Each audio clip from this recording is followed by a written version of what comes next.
I've just quit my job again so that I could live inside a van. My £50,000 a year job gone. It's also the reason why I've currently got panda eyes. You see, I've done exactly the same thing 6 months ago. I quit my coach driving job so that I could live in a van, go and do exploring. However, I given the opportunity to get a free HGV driving license. The joy with that was I could always have a backup plan. If social media and the money involved in social media suddenly all of a sudden just stopped, I would always have an income to fall back on. So I thought, do you know what, the worst thing I can do is get that license, which took me a year to get, and not use it. So I went out for a few months. The plan was drive HGV, get some experience, and then drop it down to part-time. However, HGV just wasn't what I was expecting it to be. I went to a company expecting to just do days like I would do on the coaches. However, I was away Monday to Friday, sleeping in the truck, living in the truck. That company owned me for 5 days of a 7-day week. More than 2/3 of my life was owned by a truck driving company. And I was getting paid well for it. I say that I was walking away with about £800 a week. But then my 2 days off, normally Saturday, Sunday, if I made it back to the depot by Saturday within my driving hours, all my spare time was taken up by things that people needed me to do. I had absolutely no time. Now, last time I quit my social media job, I had a few weeks, well, a month or so, where I was doing my social media, which is my passion, trying to make social media become my main income. I basically went from being completely free, owning 100% of my time, to owning nothing, and it broke me. Going from the random occasions when I'd go down and see my son in Norfolk, I'd only get to see him now for 1.5 days before I needed to make my way back to Penrith to be able to start work on the Monday. I had no time for my hobbies, no time for me, and it broke me. To the point where I found my mum and I just burst out into tears. I was crying. My mum told me, right, you need to look at this differently. We went for a massive conversation that lasted about an hour and a half. And I come to the conclusion that the job is not for me. I need to go back to being happy. Social media it is. The weight that was lifted off my shoulders when I made that decision was absolutely mind-boggling. So I've handed my notice in on the Monday, due to finish on the Friday. The Friday, I'm thinking, what can I do now? Because I don't know, I didn't have a plan. I didn't have anything set in place. It was just, what do I do? I had a coffee, a bit hyperactive because I had a coffee, and I phoned up Danielle, said, right, we're going away. One last blow up before I need to start being really tight with money, figuring things out, because the social media doesn't pay anywhere near as much as money that I actually need to survive. So that's the whole point of doing it full time, so that I could try building it to a point where I've done that. Plus, the work has made me build up the bank account a little bit, so I've got a little bit of leeway just there. Grab the kids. I've booked us a hotel in Kendal for one night. We're going to go and have a great time. There's some things happening which we need to go and have a look at. Firstly, the Northern Lights are supposed to be showing in the northwest. Let's go out and try and find that. Now, it gets dark around about 10:30, so that's exactly what we did. We shot into the hotel, unpacked all of our stuff, lounged around for an hour or so. It's the first time I'd seen them all for a week. And then we shot down to Bowness on Windermere. We thought, you know what? We've got the kids with us, so that's going to be a great spot. We can go around and it can keep them a little bit occupied, but there's going to be loads of little spots and options where we might be able to see the Aurora Borealis, the Northern Lights. Oh boy, were we taken away when we got the show that we did. The strange thing was, normally you're looking over to the horizon, you've got your camera out. Now, I figured out how to use all the professional settings on my phone, so that's all we were using. And I was going out, taking my picture, my time delay and all this sort of stuff. My shutter speed was longer. Anyway, there was nothing really showing on the horizon. And then one of the kids looked up and went, what's that line in the sky? It was all above us. It was amazing. In the UK, you see it on the horizon and you see it bouncing up and down at best. In like Norway and Iceland, you're seeing it over the top of your head. That's exactly what was happening. It was absolutely mind-blowing. Anyway, after that, hyped up on life, we decided to go back to the hotel for the night. It was getting late. Didn't get dark till 10:30ish. We stayed there for about an hour and a half watching the amazing show that was above us. A good night's sleep, because I hadn't had a good night's sleep all week. I was either parked in my truck sleeping, in lay-bys, in motorway services, anywhere that I ran out of driving hours, that's where I needed to actually stop. And I didn't really sleep too well. Anyway, we had a good night's sleep in the hotel. Next day, right, let's go and climb a mountain. We got there and the kids went, haha, we can't do that. Even though the kids were the ones that said, we want to go scrambling and we want to do this. And I'm not climbing a mountain if it's just a path. They got a bit spooked out. So we shot down to Ullswater, paddle boarding day. I knew this little park up place. We went down there, pumped the paddle boards up, and that is the exact reason why I've currently got panda eyes. First time this year that we got the paddle boards out. I even tried to stand up on the paddle board. That is something that I'm going to try and perfect this year. Actually standing up on the paddle board and going for it. Last year I was a bit edgy. This time the water temperature was still really cold, although it was 25 degrees centigrade outside. The kids loved it. We loved it. That was perfect. That was the exact sort of send-off that I needed. So now I'm a full-time YouTube creator and I'm going to love it. I'm going to be showing you videos of the van conversion because it's nowhere near complete. We've got loads of other activities. We've got the Dubbed Out community guys still building their vans, so we're still going to be able to do van build videos through their vans.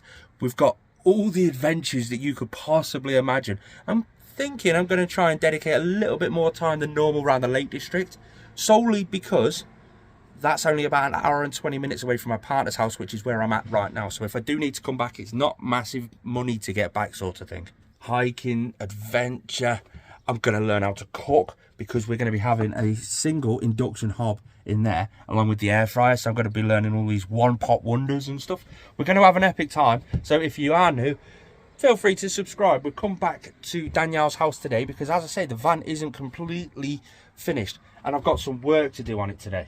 It's a day of buttoning up loose ends. We've got the Max Shade Plus. It's the LED shade cover to go over the Max Fan Deluxe, but it's come with a load of bits and bobs and a really thick instruction booklet, so that's going to be harder than I expected. We might install a fridge. We've got a load of electrics to do under the bed and run them through to the actual fuse box that's under the bed, and no doubt a lot of other stuff is going to go wrong with having all these extra bits. I mean, that's the knob. It looks the same as the one that's already up there, so I don't know why I've got them. And what are these mad clip things? I don't know. It's the only reason I've actually pulled out the instruction manual, because on the last one that we had, it was just a blind, pull it, done and dusted, not a problem. That was easy to install and didn't come with all these little extra gubbins. Step 1.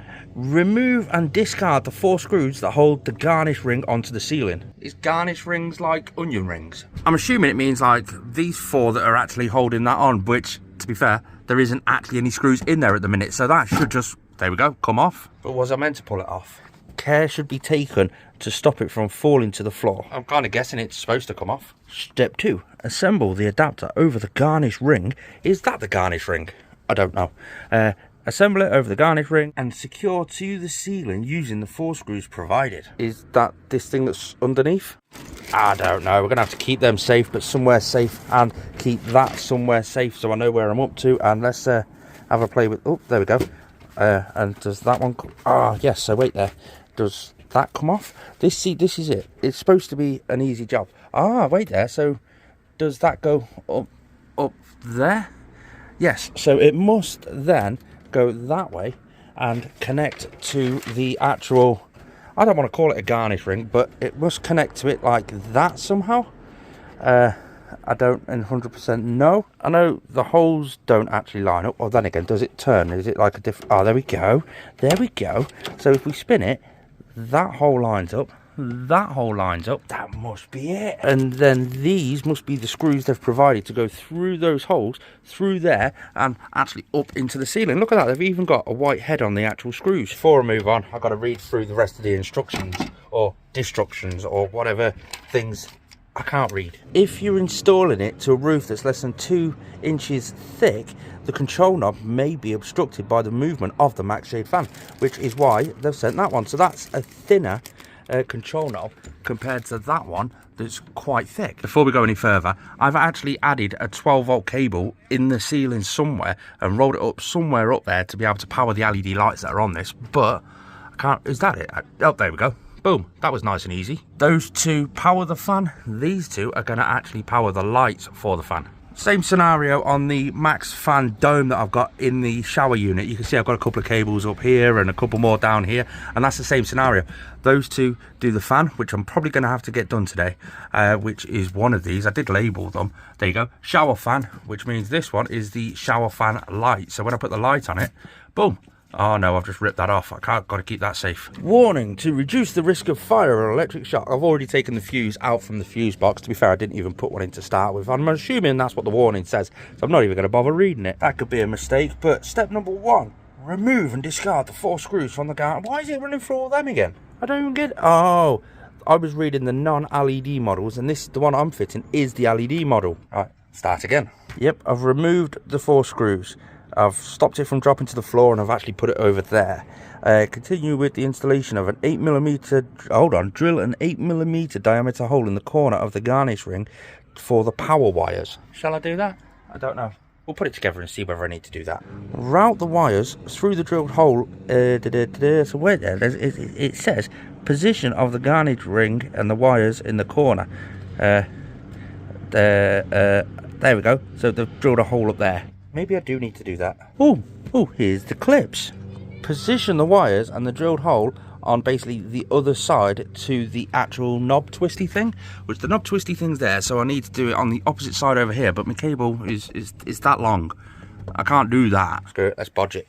Here's me. There's a positive and a negative there. They're labelled up positive and negative. I can't figure it out. Danielle's figuring it out. Something to do with all these electrical clips are supposed to, like, you put the wires in and you push this little metal ring thing down, and I don't understand it. All I know is I've got a positive and a negative there. I've got a positive and a negative there. They're both 12 volt. I think I'm just going to chuck it up and see what happens until Danielle figures out what I'm actually doing wrong. Nope, this is a high level build. We're going to have to do it properly. So I've got this ring here, which is basically the old ring plus the new one that attaches to it.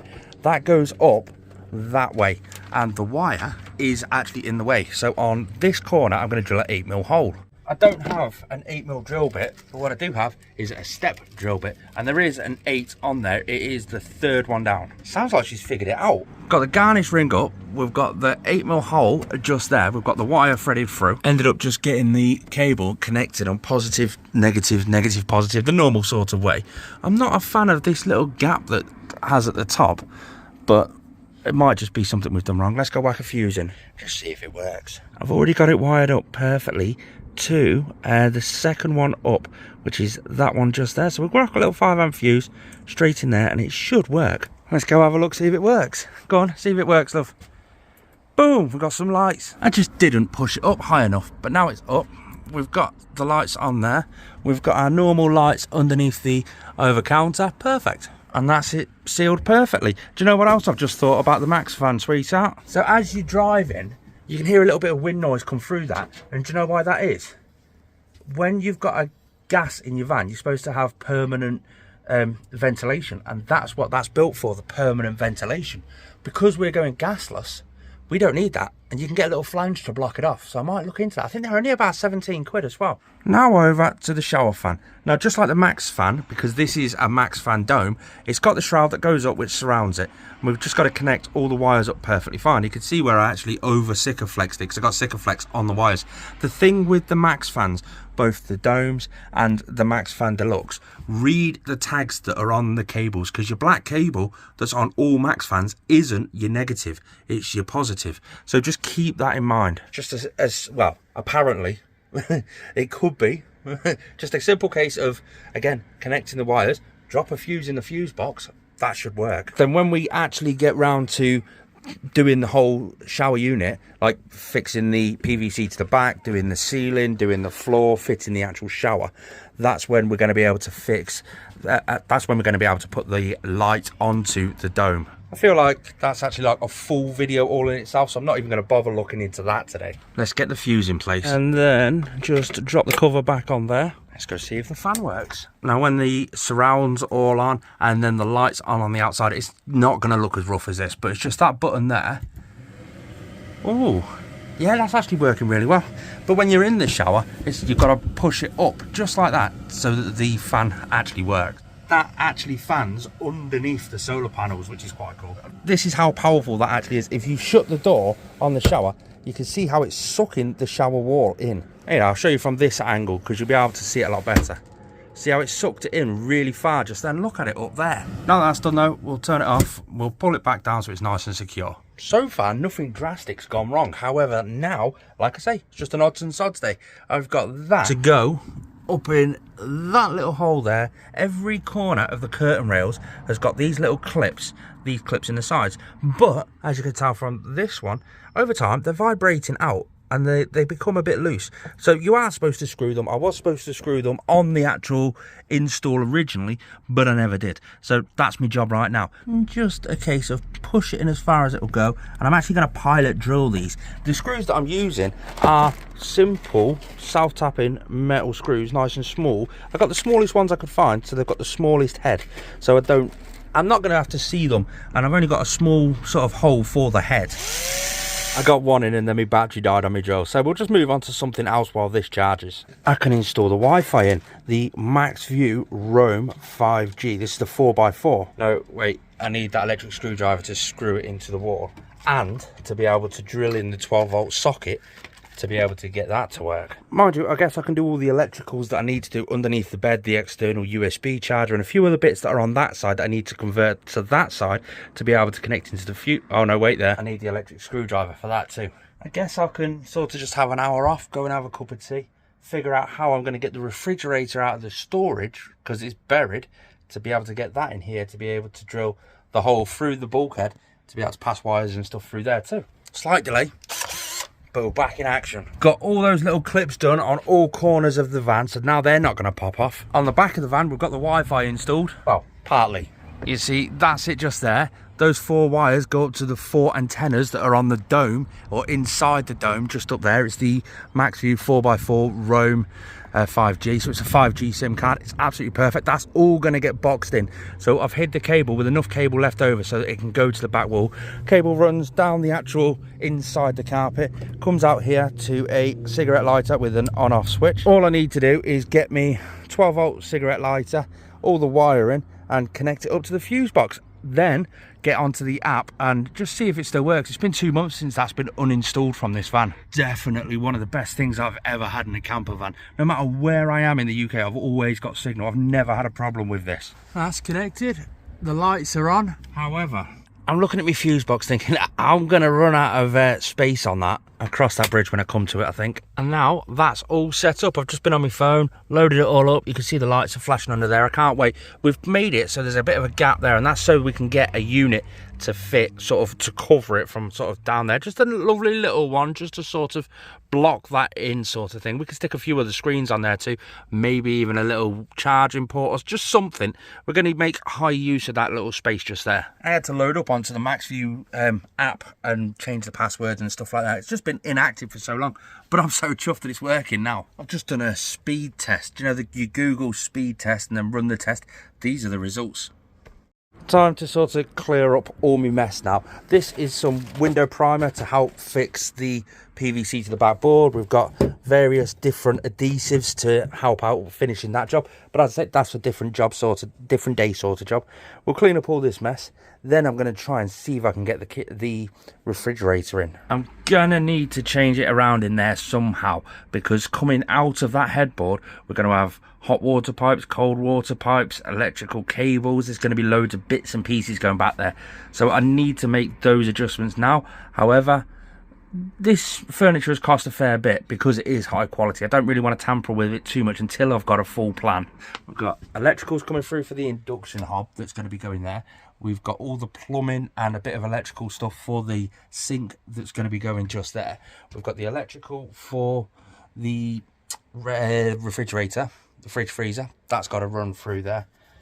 Just got to make a plan and go from there. The fridge fitted in perfect width-ways, but not so much height-ways. And that's because the heights of all the units and stuff like that, we're going to have a plinth made to cover that area just there, underneath the new worktop that we're getting. On the 25th of this month, we're getting the new worktop, the marble effect worktop. Obviously, that's going to be scribed all around the back edges, and it's going to go the full length all the way across.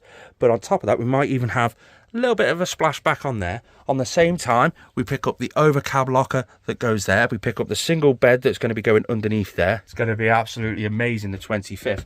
But what we're going to do with that plinth, We had a couple of ideas of build a storage unit under there, or lift the whole fridge up and build the storage unit underneath to like secure the steps so that Danielle can still get up onto the bed. However, the one we've gone with is a plinth going all the way across there, same colour as this, so we can stick a few of the panels in there and a plug socket and stuff like that. So we've got the panel for the Renogy shunt that tells us how much power is left in the battery. We've got the heat hot water on off switches and the Solaris switch, so that's an amazing piece of kit. When my batteries are fully charged up, it will divert all the extra solar panel coming into the van to the hot water system and heat the hot water solely through the solar panels. We'll have a plug socket in there and a few other bits and pieces, so that's going to be sort of like the hidden this control panel sort of thing. You want to see something really gross? I don't know if I'm going to show you, but when I stripped this whole van out, because this used to be a camper van, it was a budget build camper van, and I wanted to upgrade it all to a higher quality, which is exactly what I've done. But when I stripped all the old stuff out, I just grabbed everything out and chucked it into storage, including the fridge. I didn't clean out the fridge, so there's still food, sauce, barbecue sauce, cheese. There's still stuff in there. I'm too scared to open the door because it absolutely stinks. Maybe that could be a job for today. I'm so excited about the future prospects of this company. It's going to be absolutely amazing. One of the next videos, I'll be moving back into the camper van, bringing all my clothes in, bringing everything normal in so that I can physically use this van from now.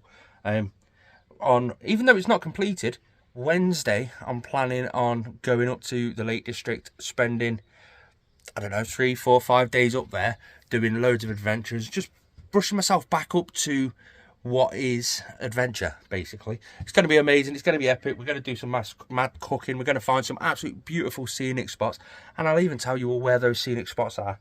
We've got to go down to Neil down at Dubbed Out Community. He's going to help me do some work on this van.